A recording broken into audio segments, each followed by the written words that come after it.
All right, just so you're clear on who the evaluation committee is, we'll go around and introduce ourselves, but Ivan, Joshua, and Randy are actually, these three are the evaluation committee. Okay. All right. I will go around the room, we'll do introductions whenever you're ready with the camera. Are you ready? Okay, good. All right, we'll go around the room, we'll do introductions, and as soon as we're done with that, I'll turn it over to you, and at that time, I'll start the timer. Okay? Yes, ma'am. You'll have 20 minutes for presentation, 20 minutes for question and answer, and that's it. All right. Thank you. Okay. You want me to open it up? Okay. We're here today for presentations by, for RFP 16021, bus stop cleaning and maintenance. This morning we've got Jack's HandsON of Florida, LLC, presenting. I am Teresa Lind, JTA Contracts and Procurement Manager. Jackie Glass, Senior Manager, Contracts, Procurement, and Inventory. I'm Randy Brewer. I'm Senior Manager of Maintenance. Joshua Gray, Transit Amenities Coordinator. Ivan Mitchell, JTA Planning. And Van Dyke Walker, Facilities Manager. Patrick, it's all yours. I started the timer.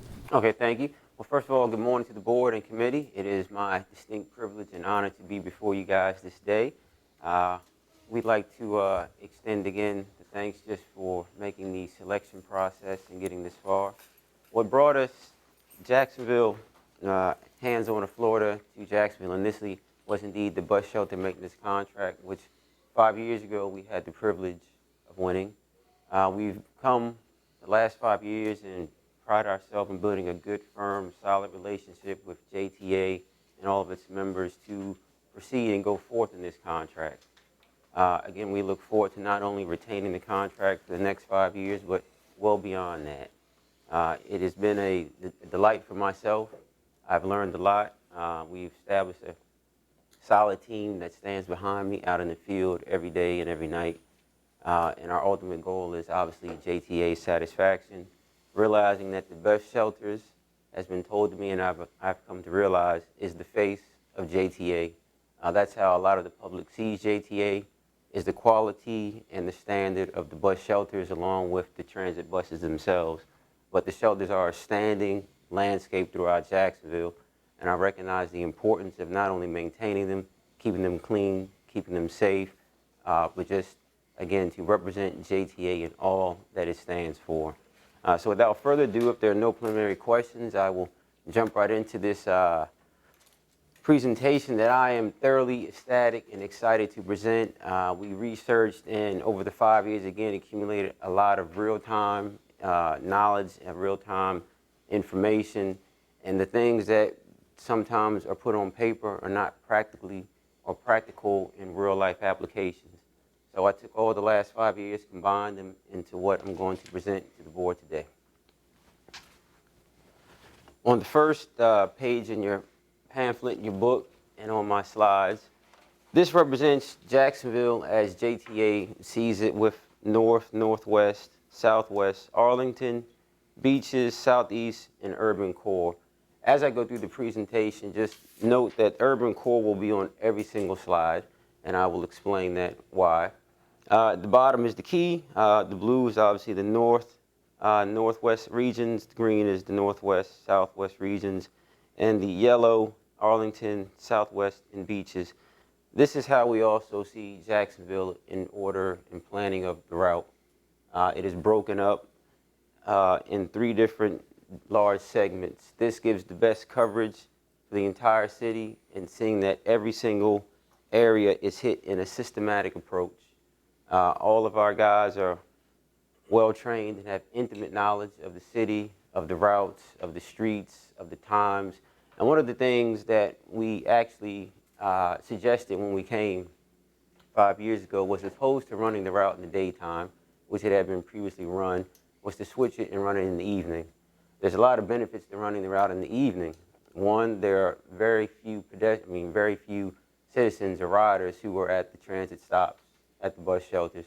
So therefore, when you get to stop on Dunn Avenue, a high traffic stop, or Dunn and Monica, or stops of these natures, Gateway, Regency, Shands, you don't have to bypass shelters because you have people sitting there. And then some you may be able to ask to step aside for a moment, but there are some that you don't want to ask because they may be handicapped or in a wheelchair, or things of that nature.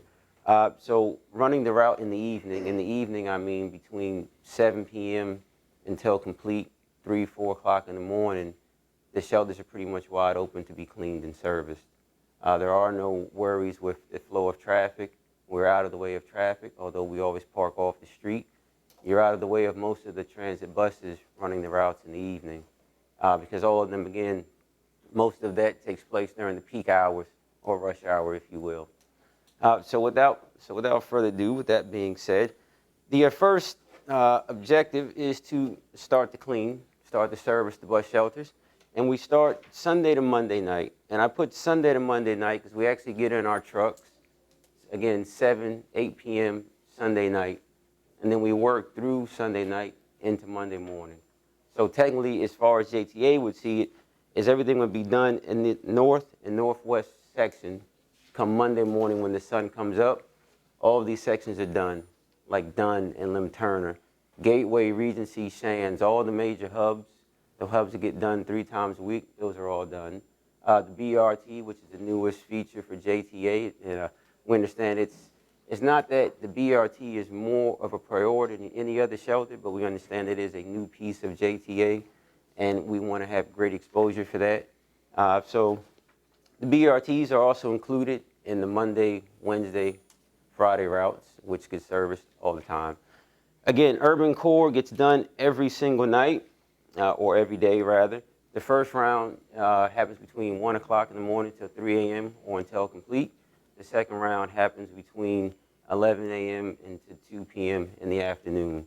We understand the importance, again, of the urban core that gets seen by all the downtown, and that is a high priority as well, because we know there's a lot of traffic, a lot of volume, a lot of riderships that go through downtown every day, and the emphasis from early on was always put on downtown, make sure downtown is well maintained, along with all the other shelters in the city. So this is how we run it Sunday to Monday. And then going on to Monday to Tuesday, we then shift gears and cover the Northwest and Southwest. And again, urban core is touched every single day, twice a day. And I will explain, we have 6 dedicated trucks for this new contract going forward. Before, it wasn't required to have that many trucks, and the reason why we up our uses of trucks and personnel is because JTA's shelter program has expanded. There are more shelters on the street today than there were when I first started. So to compensate for that and to focus on quality, because I'm not interested in the quantity of how many we can get through in one night. It's about how well we can do the ones that we actually are intentionally doing for that evening. So we will run 2 trucks, and they will cover this entire area in one night. There will also be a supervisor who will backtrack the previous route. So on Monday, Tuesday route, when our initial 2 trucks are indeed heading out, the supervisor will then backtrack the Sunday to Monday route. And by backtrack it, I mean he will go behind them and make sure everything they said they did, that they indeed did do. Although that won't be such a problem as far as communicating that to JTA, because with the use of the Collector app that JTA has introduced, every shelter, every site we go to will be photographed, time-stamped, and a list of preliminary questions checked off. So in real time, you get the real information of what we're doing, when we're doing it, and then obviously what it looks like when we are finished doing it. So each supervisor in all the trucks will be equipped with a smartphone. They will all have that app downloaded. They will all send real-time pictures of every single site, every single night. This will also help alleviate questions regarding the CRMs or help to reduce the emergency call-outs. The emergency call-outs obviously is emergency that is unforeseen bodily fluids, vomit in a shelter, maybe an accident or a dead animal, something of that sort that we get called back for after we have run the route. And that'll be easy to check to see if we have went to, let's say, Gate Hub, and we said we serviced it at 5 a.m. in the morning. We take pictures, and then we send it in to Josh. So then Josh can then take that and say, okay, we got a emergency call out at 3 a.m. So by just looking at the timestamp, you would figure that we had seen that and then serviced it. So therefore, it's going to save JTA money having to call us out for emergency call outs. Because our whole plan also is to help be very efficient on our end, but then also to be cost effective for JTA, where if you don't have to spend it, there's no need to. Again, the other purpose or courtesy of the supervisor backtracking the previous route is to eliminate the callbacks and emergency call outs, to reduce the CRMs and things of that nature, and also to check the quality of work that our team is doing day in and day out, so there is no guesswork. So this is the Monday to Tuesday. Tuesday to Wednesday, it all flows. So now we're on the beach side, Arlington, Southeast, and the beaches. And again, urban core is done every night, every day. So then we still run the same 2 trucks will come here. The supervisor will then come back and backtrack the Monday to Tuesday route. And then we will keep that flow going. Once this Tuesday, Wednesday section is complete, the entire city of Jacksonville is complete as far as the stops that are done once a week. Now, downtown is continuous all week. The hubs are continuous because they're Monday, Wednesday, and Friday. So all those things do not stop. But as far as the bulk of JTA bus shelters, they are complete by the time the sun rises Wednesday. So that puts our 2 trucks that we have, they go down. The supervisor truck is still going every single day. And then there is a dedicated pressure washing truck.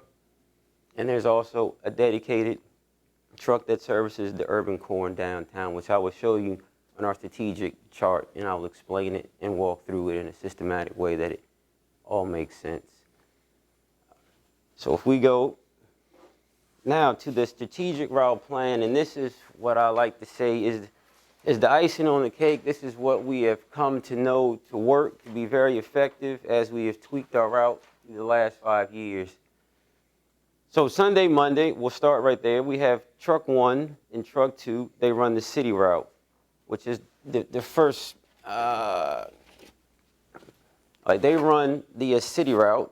So we have the north and northwest is operated and serviced by truck 1 and truck 2. Truck 3 is a dedicated truck that services the urban core, which is downtown. And truck 4, going into the work week with truck 4, the supervisor truck, he or she will go out and pre-spot all the heavy stops that we have known that are through JTA, like Dunn and Monaco, the gateways, the ones, all the stops that are 3 times a week outside of the BRTs. His whole purpose is to go to the hubs and then hit every spot to make the route that much more efficient for truck 1 and truck 2. Each truck will have a lead man and a helper. Every truck will have its own set of equipment, grass eaters, water, rakes, mop, microfiber towels, the smartphones, safety vests. They'll be in proper uniform. They will have on work boots. Everything will be in proper order. Every truck will have signage, will have lights, will have trailers. There's nothing that should be missed. Truck 5 is a pressure washing truck. Every quarter we are to do all the shelters once a quarter. There's a dedicated truck, and this service will be done mainly by our subcontractor, Mr. Jones, in Fleet Pressure Washing.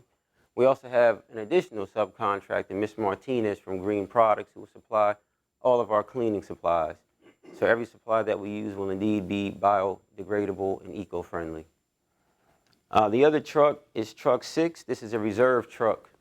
This whole truck's purpose, and when I say truck, I mean truck and trailer, its whole purpose is just to sit on a yard. If either one of these trucks break down, there will never be a downtime. You will never get a phone call from Jack's HandsON saying we have to pull out because the truck went down. Should a truck go down, we will simply swap the trucks out. The crew members will exchange. If there is a crew member who is ill or gets sick for some unfortunate reason, there are also backup team members. Every team member will not only be trained within Jack's HandsON standards, we will also reach across the aisle to Centos. They'll be trained in bloodborne pathogens and PPE, personal protective equipment. I want to ensure the safety for all the individuals who are on my team, as well as the safety and security of all your ridership as well when it comes to the shelter maintenance. So we will spare no expense to make sure everything is done, again, in a very systematic approach. So just to walk through this real quick. So truck 1 and 2, north, northwest, Sunday to Monday. Each truck does half the route. Within 1 hour, we cover between around 18 or so shelters. On each full day of work, the Sunday to Monday, Monday to Tuesday, Tuesday to Wednesday, there's roughly 120 some odd shelters in each one of those routes. So each team, each truck will, in a sense, do around 60 shelters a night. That does not include downtown, because downtown is its own truck, has its own team. So everything is getting done simultaneously at one time, where one is not dependent upon the other. They all act independent. Again, the supervisor has authority and reign over all the other trucks. Even with our sub, we will monitor them all closely, although one is just a supplier. Going down to Monday, Tuesday, northwest, southwest. Again, truck 1 and 2 split the route. Downtown is continuously done. Supervisor backtracks the Sunday to Monday route. Tuesday, Wednesday, we have Arlington, southeast to Beaches. Again, each truck does half the route. Downtown is done with truck 3. Truck 4 is the supervisor who, again, backtrack. And truck 5, pressure wash. Thursday, since truck 1 and truck 2 have now serviced your city, all the stops are completed, again, meaning every shelter that's done once a week, these trucks become standby. So those crews are now standing down in case of an emergency or in case they need to go back on the road. We can pull either one of these trucks and these crews. Downtown again is serviced on Thursday. This is supposedly the lightest day for us because the city is done. It's just downtown, and there are no BRTs or 3 times a week shelters to be done, other than the stops that we now do twice a week, which there are a few of those on Tuesdays and Thursdays. So completing that again, pressure washing the reserve truck. So Friday we go back to doing the hubs. Truck 1 will take the hubs. Truck 2 is still on standby. Truck 3 will still continue to do downtown. It's the dedicated truck. And the supervisor will backtrack and help with the hubs to make sure everything is good. With this much backtracking and overlaying of trucks and supervisors, again, that should reduce all the CRMs. That should heavily reduce all the emergency call-outs, thus saving the contract money and helping JTA in that manner. And then all the trucks are on standby Saturday and Sunday for any calls that come in over the weekend. We will again be ready and willing to come and meet your need. In conclusion, again, the major points are we have 5 years plus experience on bus shelter maintenance contract, specifically JTA, but also outside of JTA. We have the skilled, knowledgeable, trained employees who intimately know Jacksonville backward and forward, inside and out, north and south. They will all be equipped with the smartphone technology to relay all the images, all the stops, all the times, the routes to JTA in a very systematic manner every single day. There's also be trained by Centos for the bloodborne pathogens and PPE protection. Again, we have a dedicated 6 trucks minimum that we will use on this contract. Every truck will have signage, lights, and trailers. Each truck, besides the pressure washing truck, will have 2 people, a lead guy, and a helper. The supervisor, however, will be solo because his load is the lightest, and he's used for a lot of backtracking. Again, we have a quick response time. Any call, I know it says in the contract, roughly 4 hours you have to respond. Our goal is to get to you within 2 hours, if not sooner. And again, our ultimate goal is to reduce all the call-outs just overall. So over the last 5 years, I know certain seasons, the calls increase. If there's out of school or when the temperature starts to get warmer, there's more calls. When it's cold, people like to stay indoors. So we are prepared for all those things. Ant piles, beehives, we have all the chemicals on board to contain and eliminate and dispose of all those things. So without further ado, unless that is it on my end, again, I thank you for your time and attention, and I will answer all of your questions.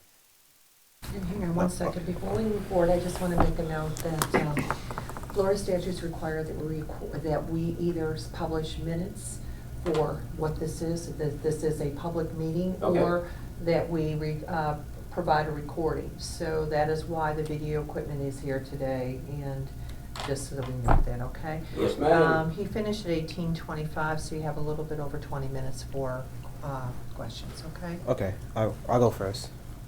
All right, so and you kind of already touched on this, but I'll ask it again. Then I'm gonna throw on another thing to it. Describe in detail the process you use for quality control, which I think you talked about with the backtracking and things like that. So could you answer that question and maybe, I guess, repeat it again? But also, in terms of the supervisor who's backtracking, Okay. is that supervisor going to backtrack also every day for the urban core, or are they only backtracking for the other outside things? Okay, let me just grab a swig of water real quick.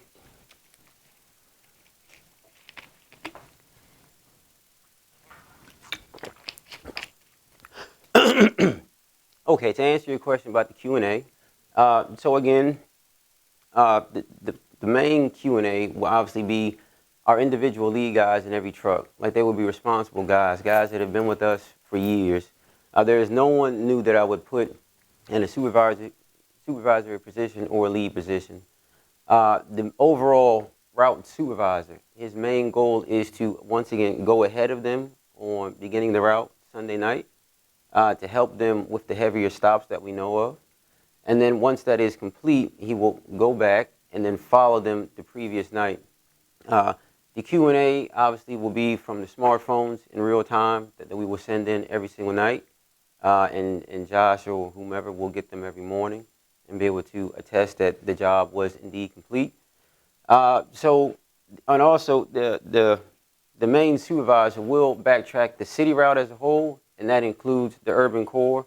So the urban core will not be left on their own, if you will. And we will do spot checks where I will have my supervisor send in pictures of wherever he is. So there's a equal distribution of supervisory going on throughout the city, and that no one is left unattended. Because I do believe that's the biggest issue. I've known that in the last 15 years of being in business for myself. Once people feel that no one's watching them, people get relaxed, and then they become complacent, and everything becomes a downward spiral.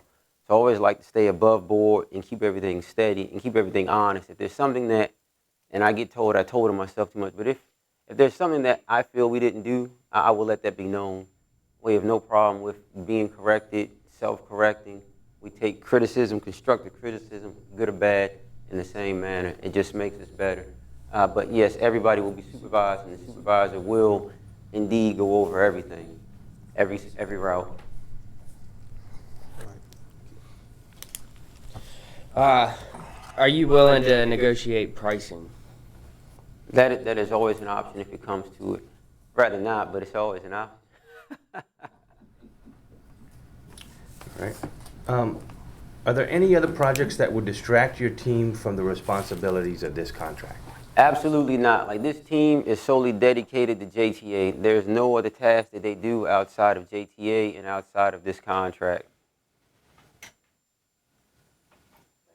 You are very welcome.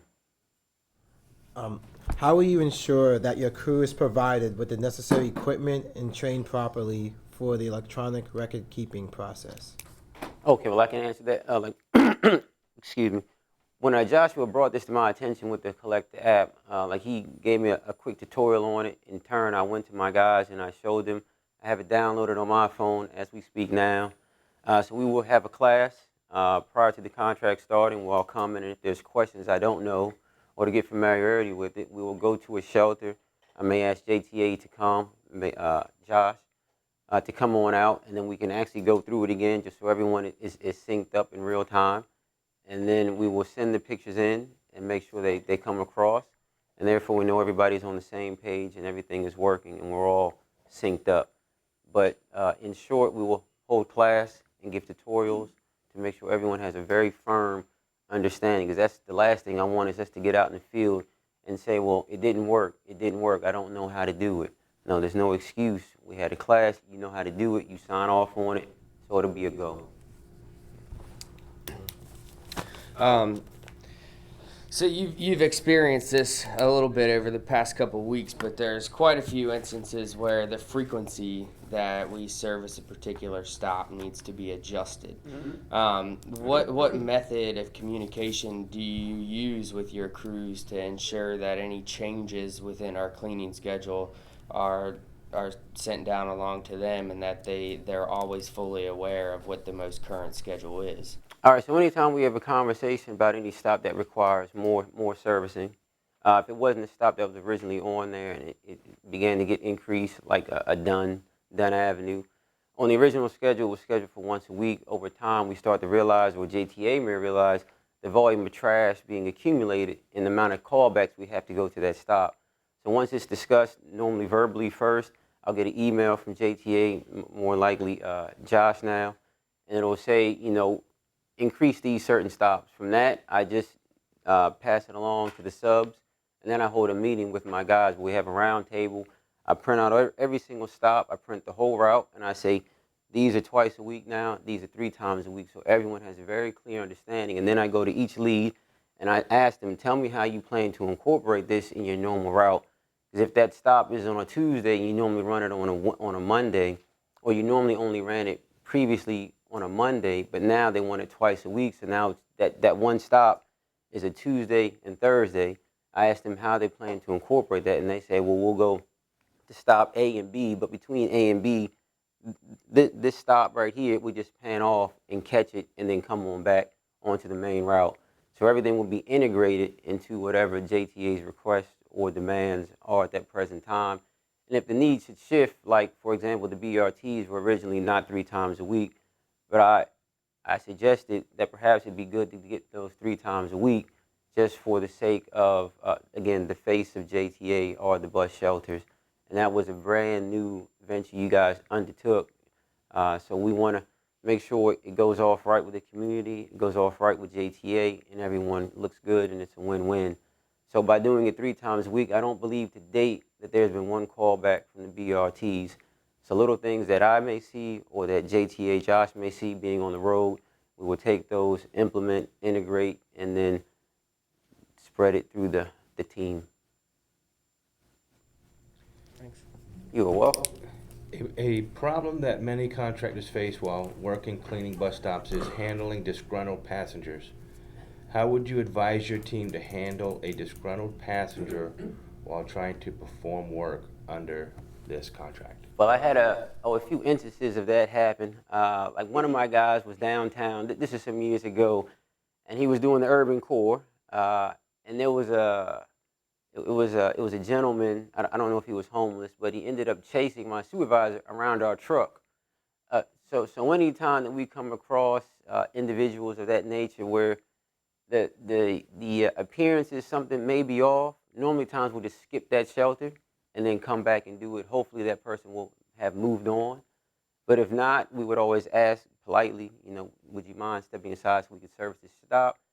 If they don't, we can't make anyone do anything. I've learned that very early on in life through many different people in many different ways, is I would just make a note and send it in to JTA stating stop 1275. There's an individual. I'll try to take a picture discreetly to show you that they will not move, because a lot of times the homeless, unfortunately, will have their shopping carts or their personal belongings there.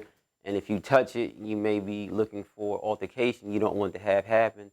So again, for the safety of my team and the safety of the individual that may want to assault my team, we just beg off from that one stop and come back at a later time.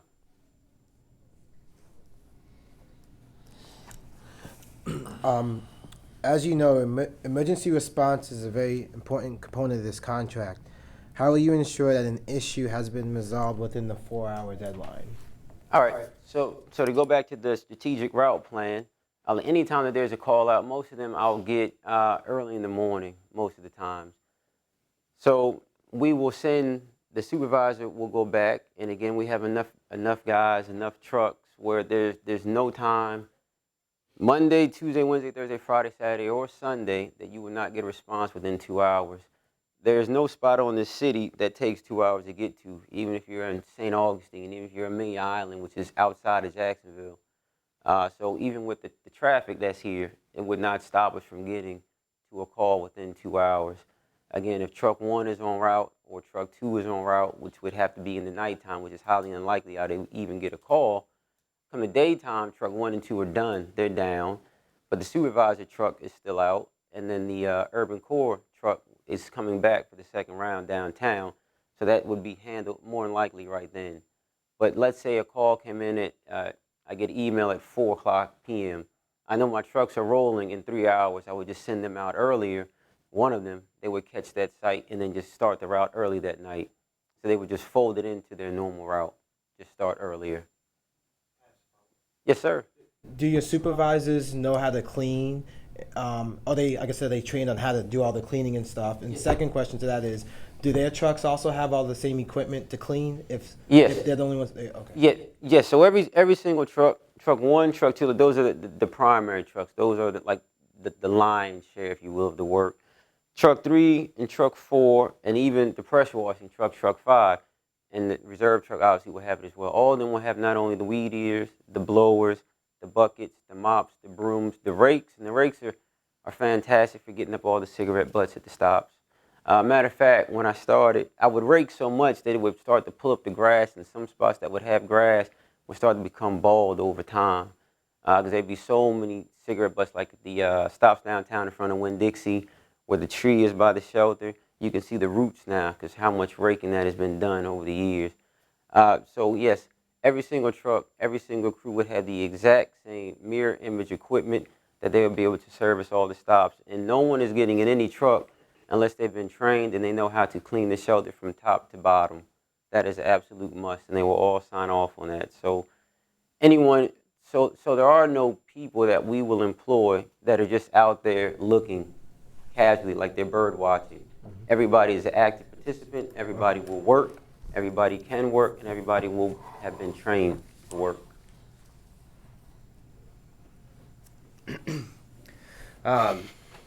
To follow on to that, I'm going to jump to 9 and you can go back. Describe your hiring process that you'll use for providing necessary staff. What qualifications, experience are you looking for, and what selection criteria do you use? Okay, very good. Well, coming to Jacksonville 5 years ago, I had to meet people. I had to learn people, because again, I don't like to pull people from different areas if it's unnecessary. They come and do a new venture. So I came. I started to get to know some people, made friends, and then by word of mouth is my best thing. I try to avoid running ads and things of that nature, because normally with this word of mouth, if you have an intimate relationship with the person telling you, then you know the quality of the person you're going to get.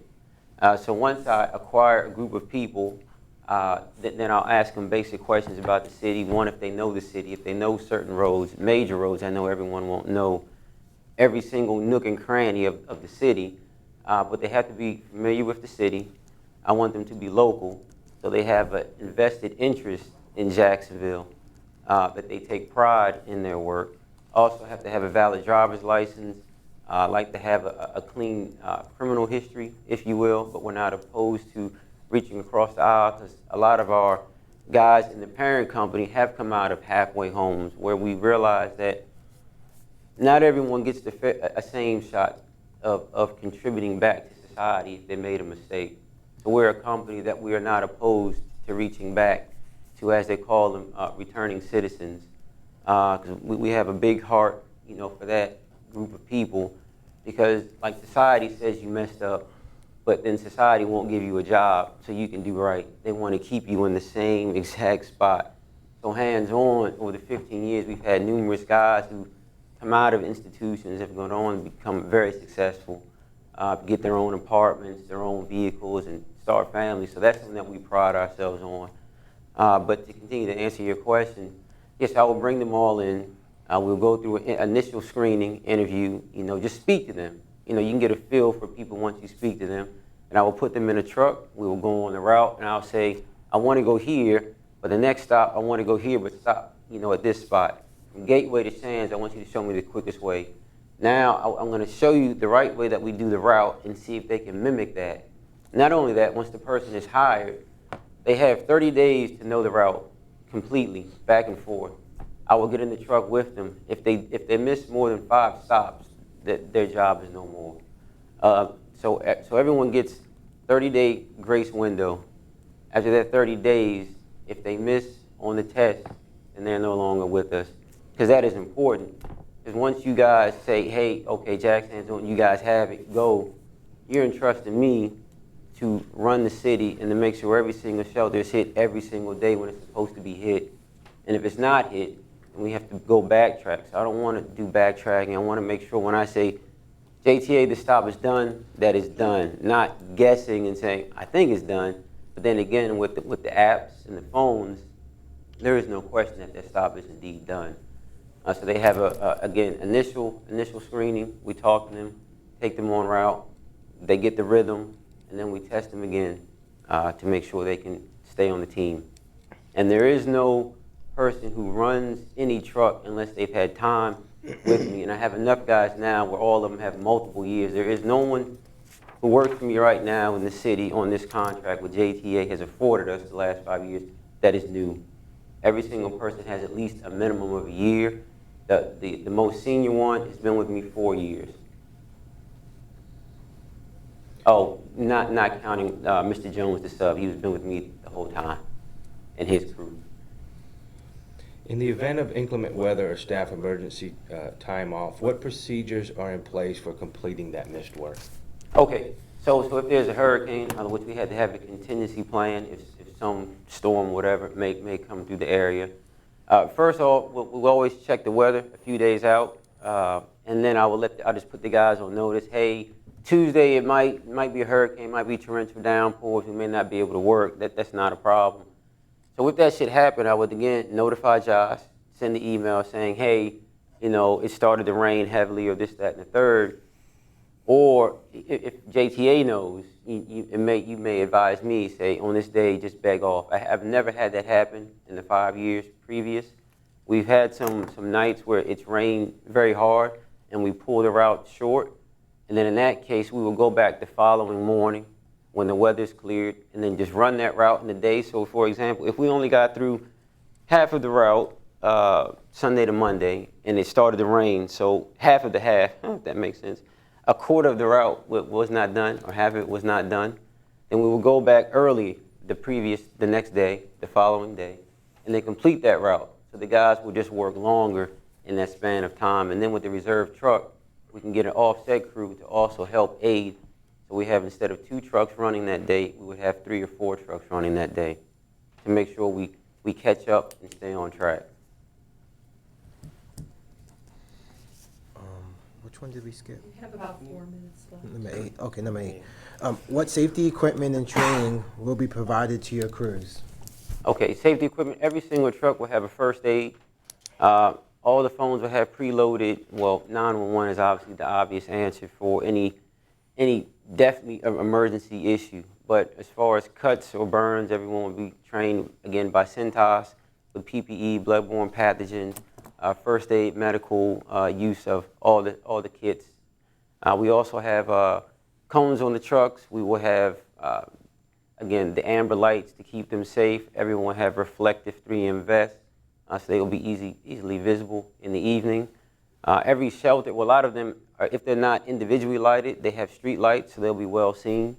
Again, we stay out of the flow of traffic. If by chance we have to be on the street for some reason, we will have cones in the back of the trailer.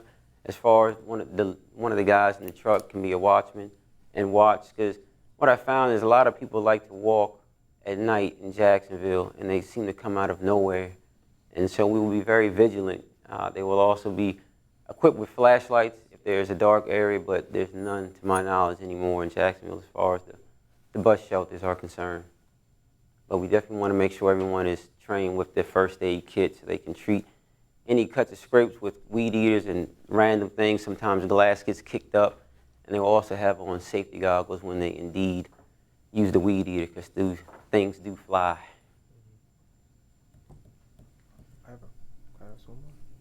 Okay, I know we have a quick second.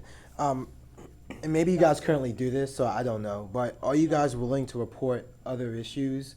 And when I say other issues, sometimes the lights burn out, people kicking panels, things like that we don't see, but you guys might see on a daily basis when you clean it. So do you currently report those things? If not, how would you report those? And are you guys willing to do that? Yeah, we actively do that now. For example, if there's, a lot of times with when the new Brascos went up, with the ad panels, they were glass, and people would go and break the glass.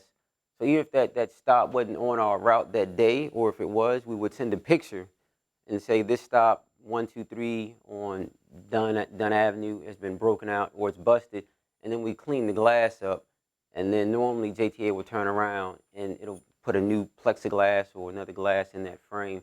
But we definitely cut out all the sharp edges because you know that is a great hazard to the people riding that bus stop. If some child sticks their hands in the window, they could get cut. So we make sure all that is remedied before we leave. So any stop, even outside of the ones that we service, I will make a note of and sometimes send those in as well. Because I understand just because we, Jack's Hands-On, is not doing this particular stop doesn't mean it doesn't affect JT overall. And if it is a collective effort, whether it's in-house or it's through a contractor, we all have one goal, and that's to keep the face of JTA pristine at all times. We have less than a minute. I just want to say a sincere thank you to all the men and women who you guys may or not ever see. We've had a glorious time the last 5 years, looking to keep it going for 5 more years and well beyond that. I've learned a lot personally and corporately, having partnership with JTA. We've worked with a lot of nonprofits in the community. And this contract, it doesn't just feed Jack's Hands-On of Florida. We like to always, wherever we're planted, reach out to the community and sow a lot of seeds to maybe people that we don't know, people we may never see, because we know that this contract, it benefits, again, not only myself and I, not only the guys who work for me, but a great deal of people that, again, we have no direct connection with, but it's just all for the good in the community of Jacksonville. We live here, we have a vested interest in everything that goes on with JTA. Thank you. Thank you.